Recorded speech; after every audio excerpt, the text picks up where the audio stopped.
तिथे पोचताना पाणी दिल्यानंतर एक शेवटची विधी म्हणजे कपाळ रक्षक. कपाळ रक्षक म्हणजे बोलतात की शरीर जेव्हा माणूस मेल्यानंतर जी शरीर आपली कवटी जी फुटतं तेव्हा बोलतात का पूर्ण चितेला आग लागला असं समजलं जातं.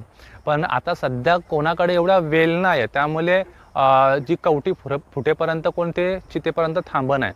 त्यामुळेच ती ज्या चितेला आग लावल्यानंतर लगेच तो एक मडका असतो, तो मडका इथं फोडला जातं आणि समजतात की आपली आता पूर्ण चितेला आग लागलेली त्यानंतर प्रत्येक जो पाहुणा जो व्यक्ती आलेला असतं ते चितेला पाठ दाखवून ती आपल्या घराकडं परततं.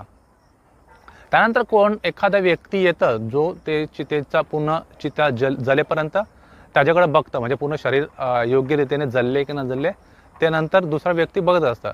पण शेवटचा विधी म्हणजे कपाळ रक्षक, म्हणजे कवटी फुटली म्हणजे ते शरीराला पूर्ण आगनी